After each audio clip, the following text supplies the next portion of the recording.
नमस्कार दोस्तों, स्वागत है आप सभी का ऑप्शनी क्लासेज में। हम देख रहे थे राजस्थान की जो कला संस्कृति है इससे संबंधित महत्वपूर्ण क्वेश्चन जो किसके लिए काम में आएंगे, प्री बीएसटीसी। जैसा कि आप देख रहे हो, प्री बीएसटीसी की जो एग्जाम अगस्त माह में प्रस्तावित है। चलिए शुरू करते हैं। फर्स्ट क्वेश्चन देखिए,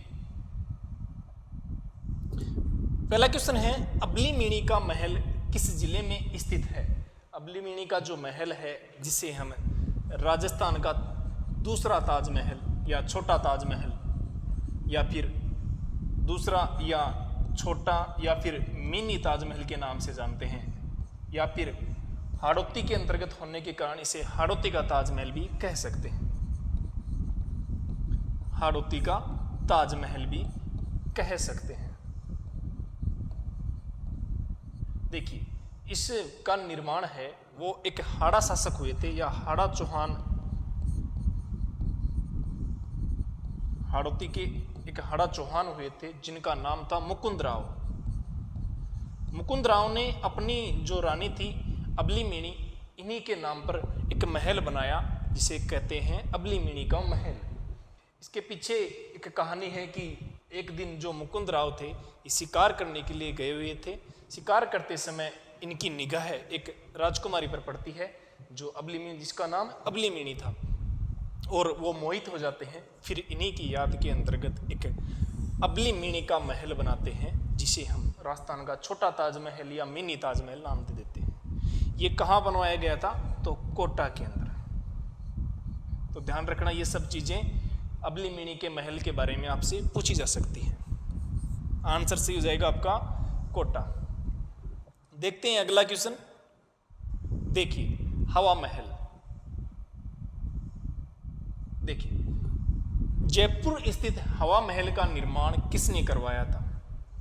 ऑप्शन ए है आपका सवाई मानसिंह ने, या फिर सवाई जयसिंह प्रथम, या सवाई जयसिंह द्वितीय, या फिर सवाई प्रताप सिंह ने। तो जयपुर के हवा महल का निर्माण किसने करवाया था? सवाई प्रताप सिंह ने। और क्या चीजें हैं? ये अपनी जो खिड़कियां हैं इनके लिए प्रसिद्ध है। ये 5 मंजिली इमारत है। 5 मंजिली इमारत है और इसकी जो आकृति है वो श्री कृष्ण जी के जो मुकुट है उसके समान दिखाई देती है। इनकी मंजिल को, प्रत्येक जो मंजिल है इसका नाम दिया गया है। जैसे शरद मंदिर प्रथम मंजिल है इसकी, और अंतिम मंजिल है इसकी हवा मंदिर। प्रत्येक मंजिल को मंदिर कहा गया है, उसके नाम के आगे मंदिर नाम दिया गया है। जैसे शरद, रतन, विचित्र, प्रकाश और हवा, इन सब के आगे मंदिर जोड़ा गया है, मंदिर नाम दिया गया है। प्रत्येक मंजिल को मंदिर नाम दिया गया है। कुल 5 मंजिल है। इसका निर्माण सवाई प्रताप सिंह द्वारा 1799 में करवाया गया था। इनके वास्तुकार के नाम पूछे आपसे, तो वास्तुकार का नाम है लालचंद उस्ता। लालचंद उस्ता इसके वास्तुकार रहे हैं। एक बार फिर से देख लेते हैं। देखिए, सबसे पहले ये प्रसिद्ध है अपनी खिड़कियों के लिए। 5 मंजिली इमारत है। प्रत्येक जो मंजिल है इसका नाम दिया गया है मंदिर। कौन कौन से मंदिर या जो मंजिलें हैं वो है यहाँ। सबसे पहले शरद मंदिर, रतन, विचित्र, प्रकाश और हवा। ये हवा है, ये अंतिम इसकी मंदिर। कब बनवाया गया था? 1799 ईस्वी के अंतर्गत। और लालचंद जो उस्ता थे वो इसके वास्तुकार थे। किसके द्वारा बनवाया गया था? तो सवाई प्रताप सिंह द्वारा इसका निर्माण करवाया गया था। ऑप्शन डी आपका राइट आंसर हो जाएगा। देखते हैं अगला क्वेश्चन। देखिए, राजस्थानी भाषा से संबंधित ये क्वेश्चन है। राजस्थान की जो बोलियां हैं उनसे संबंधित ये क्वेश्चन है।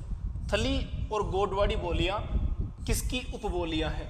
देखिए, मारवाड़, मेवाड़ी, मेवाती या शेखावाटी। देखिए, थली बोलते हैं बीकानेर वाले क्षेत्र को, और गोडवाड़ भी मारवाड़ के अंदर स्थित है, जो नागौर के आसपास या जो क्षेत्र है उसे हम गोडवाड़ बोलते हैं। तो ये दोनों मारवाड़ के अंतर्गत ही हैं, तो स्वाभाविक है यहाँ बोली जाने वाली जो उपबोलियाँ हैं वो भी मारवाड़ की उपबोलियाँ ही होंगी। तो मारवाड़ी की ये उपबोलियाँ हैं थली और गोडवाड़ी। ऑप्शन ए आपका राइट आंसर हो जाएगा।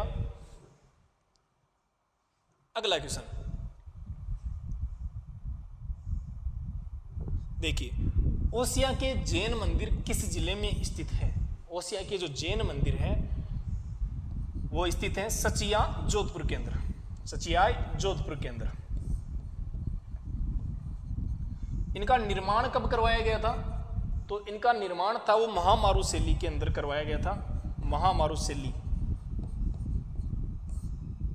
महामारू शैली में इनका निर्माण करवाया गया था। अगर काल पूछे तो 8वीं से 10वीं शताब्दी के मध्य इनका निर्माण माना जाता है। 8वीं से 10वीं शताब्दी के मध्य इनको बनवाया गया था। यहाँ जो महादेव जी का जो मंदिर है, महावीर जी का जो मंदिर है वो प्रमुख मंदिर है। तो ध्यान रखना, ओसिया के जो जैन मंदिर है वो कहाँ है? जोधपुर के अंदर। और किस शैली के अंतर्गत इनका निर्माण करवाया गया है? तो महामारू शैली के अंदर। अगर समय पूछे तो वो जाएगा 8वीं से 10वीं शताब्दी। तो ऑप्शन डी आपका राइट आंसर हो जाएगा। जोधपुर के अंतर्गत इनका निर्माण करवाया गया था। देखिए, कन्नड़ दे प्रबंध। कन्नड़ दे प्रबंध नामक काव्य का लेखक कौन है? ऑप्शन ए है पद्मनाभ, ऑप्शन बी है वीर भाण, और ऑप्शन सी है भट्ट जगजीवन, और ऑप्शन डी है पंडित जीवदत्त। देखिए, जालोर में एक शासक हुए थे कन्नड़ दे, उन्हीं पर जो पद्मनाभ हैं, इन पद्मनाभ ने कन्नड़ दे प्रबंध लिखा था। किस प्रकार लिखा था या क्यों लिखा था? दिल्ली के सुल्तान थे अलाउद्दीन खिलजी।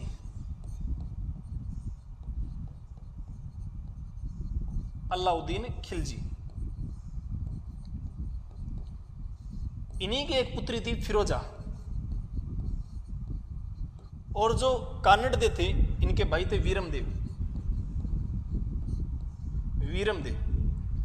तो अलाउद्दीन खिलजी जब जालोर पर आक्रमण करते हैं तो इसका जो उल्लेख है वो इस कन्नड़ दे प्रबंध के अंदर किया गया है। दूसरी, जो वीरमदेव थे इनका प्रेम प्रसंग चल रहा था फिरोजा के साथ, अर्थात फिरोजा इनकी प्रेमिका थी। इसका उल्लेख भी कन्नड़ दे प्रबंध के अंतर्गत जो पद्मनाभ है इन्होंने किया है। तो ऑप्शन ए आपका राइट आंसर हो जाएगा, पद्मनाभ। ध्यान रखना, जालोर पर अलाउद्दीन खिलजी आक्रमण करता है और उस युद्ध के अंतर्गत कन्नड़ देव की जो वीरता है, जो साहस है, उसका वर्णन किया गया है। दूसरी, वीरमदेव और जो फिरोजा उनकी प्रेमिका है, इनका उल्लेख भी कन्नड़ देव प्रबंध के अंदर किया गया है। देखते हैं अगला क्वेश्चन, लोक देवता गोगा जी के संबंध में। देखिए, लोक देवता गोगा जी की जन्म स्थली है। लोक देवता गोगा जी की जन्म स्थली, ऑप्शन ए है गोगामेड़ी। गोगामेड़ी कहाँ है? नोहर हनुमानगढ़ के अंतर्गत, नोहर हनुमानगढ़ में। और यहाँ कृष्ण भाद्रपद कृष्ण नवमी के दिन, अर्थात कृष्ण जन्माष्टमी के एक दिन बाद यहाँ मेला लगता है, जिससे हम गोगा नवमी भी कहते हैं। तो ये हनुमानगढ़ के अंदर है। यहाँ इनकी जो समाधि है वो बनी हुई है। दूसरी है ददरेवा। ददरेवा कहाँ है? चूरू के अंदर। यहाँ गोगा जी का जन्म हुआ था। रामदेवरा, ये रामदेव जी से संबंधित है, और खरनाल ये तेजाजी से संबंधित है। इसके अलावा एक जो मंदिर है वो और है गोगा जी की ओलड़ी के नाम से। गोगा जी की ओलड़ी ये है सांचौर जालोर के अंदर। गोगा जी की ओलड़ी के नाम से एक मंदिर सांचौर जालोर के अंदर है। गोगामेड़ी जो हनुमानगढ़ के अंदर है, वो इनकी समाधि, यहाँ इनकी समाधि और मंदिर बना हुआ है। यही इनका जो मेला है वो भाद्रपद कृष्ण नवमी के दिन, जिसे गोगा नवमी भी कहते हैं, तब बढ़ता है। ददरेवा चूरू में इनका जन्म स्थल है। ऊंचा में जन्म स्थली ही है, तो ददरेवा चूरू इनकी जन्म स्थली है। देखते हैं अगला क्वेश्चन, संत मीराबाई से संबंधित। देखिए, संत मीराबाई का जन्म स्थान है कुड़की। जन्म स्थान दे रखा है कुड़की। वर्तमान में राजस्थान के किस जिले में है? ऑप्शन ए है उदयपुर में। अगला ऑप्शन है आपका चित्तौड़गढ़ में, या फिर राजसमंद में या पाली में। तो कुड़की गांव कहाँ है? पाली में, पाली के अंदर। ऑप्शन डी आपका राइट आंसर हो जाएगा। थोड़ी बातें और देख लेते हैं। मेवाड़ के जो राणा सांगा थे, इन्हीं के पुत्र थे भोज। इनसे इनका विवाह होता है, लेकिन ये एक साध्वी के वेश के अंदर ही अपना जीवन व्यतीत करती हैं। और इनका जो मंदिर है वो चित्तौड़गढ़ दुर्ग के अंदर बना हुआ है। चित्तौड़गढ़ दुर्ग के अंदर इनका मंदिर बना हुआ है। तो चित्तौड़गढ़ दुर्ग के अंदर क्या है? इनका मंदिर बना हुआ है। विवाह किनसे हुआ था और इनका जो जन्म स्थान है वो कहाँ है, ये सब हम देख चुके। देखते हैं अगला क्वेश्चन। जीनभद्र सूर्य भंडार, देखिए जीनभद्र सूर्य भंडार राजस्थान में किस जिले में संरक्षित है? देखिए राजस्थान के प्राचीन उपलब्ध जो चित्रित ग्रंथ है वो जिस भंडार में सुरक्षित है वो भंडार है जीनभद्र सूर्य ग्रंथ। यहाँ पर दो प्रमुख जो ग्रंथ हैं वो देखने को मिलते हैं, तो जैनों से संबंधित हैं, जैनों द्वारा लिखे गए हैं। एक तो है ओग निरुक्ति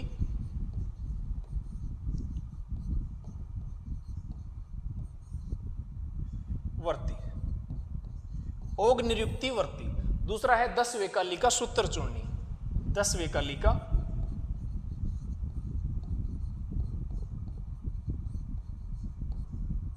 सूत्र चूर्णी। ये दोनों जो ग्रंथ हैं वो इस भंडार में सुरक्षित हैं। और ये भंडार कहाँ है? जैसलमेर के अंदर। जैनों से संबंधित या जैनों द्वारा लिखे गए ये दोनों ग्रंथ हैं। देखते हैं अगला क्वेश्चन। देखिए बनी टणी के चित्र के चित्रकार का नाम क्या था? बनी टणी जिसे फयाज अली और एरिक डिक्सन ने भारत के राजस्थान की मोनालिसा भी कहा है, तो इसके चित्रकार का नाम क्या था? जब सबसे पहले देखते हैं ये किन के चित्रकाल में, किन के शासनकाल में इसका चित्रण किया गया था। तो नागरीदास जैसे सामंत दास भी कहते हैं, उन्हीं के चित्रकार शासनकाल में इसका चित्रण किया गया था। इन्हीं की एक रानी थी रसिक प्रिया, रसिक प्रिया, जिसी का नाम इस चित्र के अंदर बनीठनी दिया गया है, जो राधा का रूप थी, जो राधा का रूप थी। तो यहां चित्रकार कौन थे? तो चित्रकार थे निहाल चंद, जिन्हें मोर ध्वज की उपाधि थी। निहाल चंद इसके चित्रकार थे। एक अमरचंद और थे जिनको सूर्य ध्वज की उपाधि थी। तो निहाल चंद को तो मोर ध्वज की उपाधि थी, इन्होंने ही बनीठनी का जो चित्र है उसका चित्रण किया था। तो ऑप्शन सी आपका राइट आंसर हो जाएगा, निहाल चंद। देखते हैं अगला क्वेश्चन। देखिए फर्ग्यूसन ने राजस्थान के किस महल को विंडसर महल की संज्ञा दी थी? विंडसर जो महल है या जो विंडसर महल की संज्ञा की दी थी, ऑप्शन ए है राजमहल उदयपुर या राजमहल देवली या फिर हवा महल कोटा या फिर सिली said Mahal Alwar.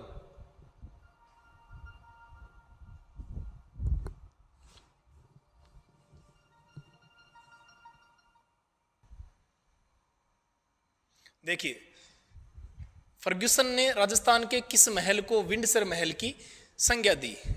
Option A है राजमहल उदयपुर, राजमहल देवली या हवा महल कोटा या फिर सिली सेड महल अलवर। तो इसका राइट आंसर होगा राजमहल उदयपुर को। राजमहल उदयपुर है या सिटी पैलेस उदयपुर है, ये पिछोला झील के किनारे बना हुआ है और इसका जो निर्माण था वो उदय सिंह ने करवाया था। फर्ग्यूसन ने इन्हीं महलों को, इसी महल को विंडसर महल की उपाधि दी थी। देखते हैं अगला क्वेश्चन। देखिए एक थंबा महल, एक थंबा महल कहां पर स्थित है? ऑप्शन ए है जैसलमेर में, ऑप्शन बी है पाली में, ऑप्शन सी है जोधपुर में या बाड़मेर में। तो एक थंबा जो महल है ये है जोधपुर में। इनका जो निर्माण था वो किन्होंने करवाया था? अजीत सिंह ने, महाराजा अजीत सिंह ने इनका निर्माण करवाया था। कहां करवाया था? जोधपुर में। अगला क्वेश्चन देखते हैं।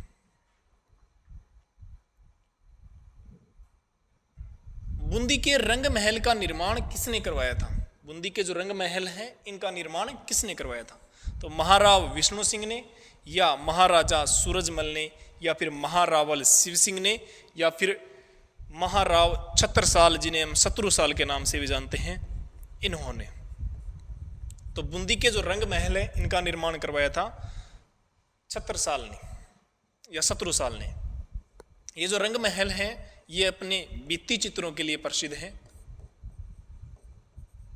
भित्ति चित्रों के लिए प्रसिद्ध है। यहीं पर जो चित्रशाला है वो भी बनवाई गई है, चित्रशाला भी यहीं पर बनवाई गई है। रंग महल भित्ति चित्रों के लिए विश्वविख्यात है। किसने करवाया था? छत्रसाल ने। कहाँ है ये? बूंदी के अंतर्गत। तो ये ध्यान रखना। आगे देखते हैं सांझी माता। सांझी एक प्रकार का त्योहार है जिसमें कौन सी माता का जो पूजा की जाती है? ऑप्शन ए है संतोषी माता, सीता माता, लक्ष्मी माता या पार्वती माता। तो पार्वती माता की पूजा की जाती है। और सांझी किनका व्यवहार है, किनका जो त्योहार है वो है कुंवारी कन्याओं का। कुंवारी जो कन्याएं हैं वो पार्वती जी की पूजा करती हैं। इसी सांझी का जो बड़ा रूप है वो उसे बोलते हैं सैया कोट। उसे क्या बोलते हैं? सैया कोट। सैया कोट इसका बड़ा रूप है। अगला क्वेश्चन देखते हैं। रूपायण संस्थान। रूपायण संस्थान जोधपुर का मुख्य कार्य क्या है? देखिए 1960 में कोमल जो कोठारी थे, कोमल कोठारी ने बोरुंदा जोधपुर के अंतर्गत, बोरुंदा जोधपुर में एक संस्थान की स्थापना की 1960 ईस्वी में। उस संस्थान का जो उद्देश्य था वो ये रखा गया कि राजस्थानी जो संस्कृति है, लोक कलाएं हैं, उनका संरक्षण किया जाए, संवर्धन किया जाए, उनको विश्व स्तर पर उनको पहचान दिलाई जाए। ये सब इसके उद्देश्य थे। तो देखिए इसका कार्य क्या है? महिला और बाल विकास, या फिर नारी का विकास, या फिर राजस्थानी जो लोक कलाएं हैं इनका संरक्षण, संकलन और उन्नयन, या फिर ग्राम उत्थान। तो अभी हमने देखा 1960 में इसकी स्थापना किसने की थी? तो कोमल कोठारी ने। कहाँ की थी? बोरुंदा जोधपुर के अंतर्गत। संस्थान का नाम क्या है? रूपायण संस्थान। काम क्या है इसका? लोक कलाएं हैं इनका संरक्षण करना, विश्व स्तर पर इनकी पहचान, इनको पहचान दिलाना, संकलन करना और इनका उन्नयन करना, विकास करना। ऑप्शन सी आपका राइट आंसर हो जाएगा। अगला क्वेश्चन देखते हैं। फड़ चित्रण। देखिए पट्ट चित्रण अर्थात कपड़े पर चित्रांकन को राजस्थानी भाषा में क्या कहते हैं? पथवारी। पथवारी एक माता है जिसकी पूजा तीर्थ यात्रा पर जाते समय करते हैं। कांवड़। कांवड़ बनी होती है लकड़ी की। लकड़ी पर देवी देवताओं का चित्रण बनाना ये कांवड़ कहलाती है। इसके अलावा पान्ने। पान्ने कहलाते हैं कागज पर देवी देवताओं के चित्र बनाए तो उन्हें पान्ने कहते हैं। फड़ या पड़ कहते हैं कपड़े पर चित्रांकन करना। इसका जो मुख्य जो केंद्र है वो शाहपुरा भीलवाड़ा में है। फड़ चित्रण का मुख्य केंद्र कहाँ है? शाहपुरा भीलवाड़ा वाला। ध्यान रखना। पट चित्रण पर चित्रांकन करने का किया जाता है। लोक देवी देवताएं हैं इनका चित्रांकन किया जाता है। देखिए अगला क्वेश्चन। सबसे लोकप्रिय फड़ किसकी है? देखिए पाबू जी की, तेजा जी की, या डूंगर जी जवाहर जी की फड़, या फिर भैंसासुर की फड़। तो सबसे लोकप्रिय जो फड़ है वो है पाबू जी की। इस फड़ का वाचन करते समय जो रावण हत्ता जो वाद्य यंत्र है वो काम में लेते हैं। इसके अलावा देवनारायण जी की जो फड़ है उस पर डाक टिकट भी जारी की गई है। तो ऑप्शन ए आपका राइट आंसर हो जाएगा। पाबू जी की फड़ सबसे लोकप्रिय फड़ है। अगला क्वेश्चन देखते हैं। देखिए राजस्थान का मंडावा कस्बा पर्यटकों के लिए आकर्षण का केंद्र है जो प्रसिद्ध है। राजस्थान का जो मंडावा कस्बा है, अब बात आती है मंडावा है कहाँ? मंडावा है झुंझुनू में। तो ये किसके लिए प्रसिद्ध है? सैन्य संग्रहालय के लिए, या फिर मंदिर समूह के लिए, या फिर जो राज प्रसाद हैं इनके लिए, या चित्रित हवेली व भित्ति चित्रों के लिए। तो राइट आंसर हो जाएगा चित्रित जो हवेलियां हैं उनके लिए मंडावा है वो प्रसिद्ध है। मंडावा कहाँ है? झुंझुनू के अंदर। और अब तो फिलहाल तो यहाँ जो बहुत सारी जो फिल्में हैं इनकी शूटिंग भी यहाँ चलती है। वो शूटिंग जो हवेलियां हैं इन्हीं की वजह से यहाँ ज्यादा होती है। आगे देखते हैं मेहरानगढ़ दुर्ग का संस्थापक। मेहरानगढ़ किले का संस्थापक कौन था? ऑप्शन ए है राणा रायमल, राव जोधा या जैसल भाटी या फिर राणा सांगा। तो हम कई बार देख चुके हैं कि इस दुर्ग की जो नींव थी वो किसने रखी थी? तो नींव रखी थी करणी माता ने। करणी माता ने। जब बात आती है इनके संस्थापक की, तो इनके संस्थापक थे राव जोधा। चिड़ियाटूक पहाड़ी पर इस दुर्ग का निर्माण करवाया गया है और इस दुर्ग का दूसरा नाम है मयूर ध्वजगढ़। मयूर ध्वजगढ़। मयूर ध्वजगढ़। राव जोधा ने जब इसका निर्माण करवाया जा रहा था तो इसके निर्माण में एक व्यक्ति को जीवित चुना गया था। तो पूछा जा सकता है कि किस किले की नींव चुनते समय एक व्यक्ति को जीवित चुन दिया गया था, या फिर किस किले की जो नींव थी वो एक लोक देवी ने रखी? तो ऑप्शन सही हो जाएगा आपका बी। देखते हैं अगला क्वेश्चन। रूमा देवी। ये जो क्वेश्चन है वो RS 2021 में पूछा गया है और वर्तमान में भी रूमा देवी है वो करंट के हिसाब से भी वर्तमान में चर्चा में है। चर्चा में क्यों है? कि इनके ऊपर एक डॉक्यूमेंट्री फिल्म बनाई गई है जिसका जो प्रीमियर है वो जयपुर के अंदर किया गया था। इनमें से कौन सा कथन सही नहीं है?